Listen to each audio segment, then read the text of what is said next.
Sekarang narasi-narasi Pilpres satu putaran terus saja digedengungkan. Ada juga yang lagi nih, antara 1 dan 3 sudah mulai mendekat-mendekat ini. Kira-kira nih, kira-kira sejauh mana sih debat besok itu bisa mempengaruhi secara politis masyarakat, dan apakah kira-kira benar satu putaran nanti atau mungkin 2 putaran kira-kira. Oke, mungkin sebelum saya konkret bilang ini satu putaran atau 2 putaran menurut Ya, saya cuma mau bilang aja begini. Coba kita mengingat sedikit yang kemarin gitu. Paslon 2 dirasa mungkin ada yang kurang performanya, tapi ternyata ketika perhelatan dia luar biasa. oke. Nah, saya menghindari kata jangan-jangan, tapi cocok ini. Jangan-jangan ketika misalnya paslon 02, maaf ya Mas Agus, merasa sudah menguasai bidangnya, jangan-jangan ekspektasi berbeda dengan realita. Satu ya. Harus adil semua nih, kena juga. Nggak apa-apa, Kemudian yang ketiga, biar adil, kenal semua ya, nggak apa-apa. yang tiga seperti tadi yang saya bilang ya, walaupun itu tidak banyak dikulik, tapi saya membaca sampai cukup sejauh itu. Karena sebelum ini jauh juga Ganjar sudah mengambil sikap dengan nyata bagaimana definisi politik bebas aktifnya dia gitu, dengan jelas menyatakan itu. Karena dia sudah tidak bicara Jawa Tengah lagi, dia bicara konstitusi hari itu. Kemudian yang 01 saya melihat pada pola komunikasinya yang cukup masif diduga akhir-akhir ini. Terlepas dari dia menjadi follower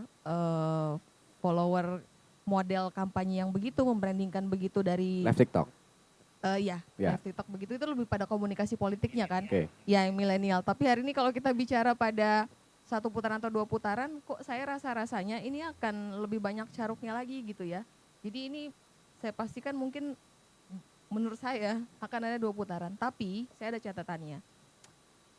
Kadang-kadang tuh ketika kita bicara politik, kita tidak bisa hanya terfokus pada satu hal. Karena somehow beberapa hal yang lain sedang terjadi atau menuju terjadi. Misalnya boleh dilihat sedikit, ini ada semacam RUU atau UU yang akan diketok terkait dengan perampasan aset begitu. Perampasan aset terkait korupsi ya. Nah, saya duga ini akan menjadi perubahan eskalasi juga. Karena bagaimanapun hari ini kalau kita bicara korupsi itu cukup rentan pada 01, 02, 03. Nah, itu juga perlu diwaspadai. Selain kita hanya bicara 1 atau 2 sih, 1 atau 2. Memang demokrasi itu entah dia 1, entah 2, dia akan menghabiskan banyak anggaran begitu. Tapi lagi-lagi bagaimana hari ini saya kurang suka misalnya nanti kita lihat saja siapa jadi presidennya. Tapi warga negara yang baik, dia harus sudah tahu apa konsekuensi dari pilihannya itu.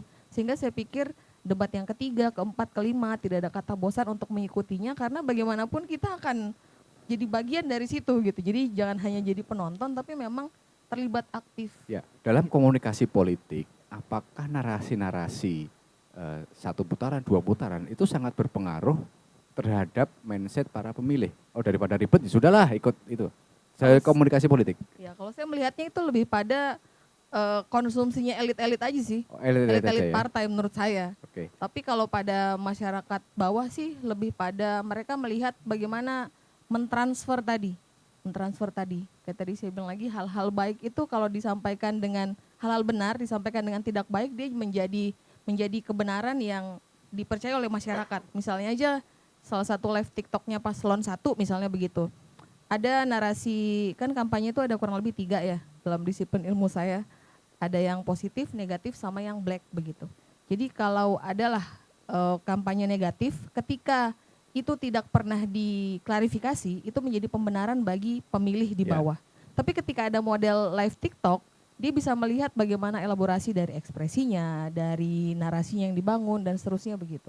Jadi pola komunikasi baru yang lebih mensasar pada pada pemilih begitu. Karena sekarang ranahnya bukan lagi pemain sosial media hari ini tuh bukan pada person lagi, tapi dia sudah pakai semacam grup, semacam komunitas gitu. Nah, kalau udah bicara komunitas, dia pasti lebih masif gitu, Mas. Oke, baik. Pak Iwan ini, gimana Pak? 1 putaran atau 2 putaran itu? Cara pandangnya gimana? Gini Mas Agus, pada saat perdebatan tanggal 7 nanti, tentunya yang paling ramai adalah komunikasi atau perdebatan antara paslon 01 dan 02. Dan juga 02 dengan 03. Nah, hari ini apa yang disampaikan oleh Pak Surya, Mas Agus Purwanto dan Pak Sahat semakin meyakinkan kami bahwa pemilu nanti akan berlangsung 2 putaran. 2 putaran ya. Dan tentunya di mana ada PKN di situ nyantol, insya Allah itulah pemenangnya. Terima kasih. Iya, iya.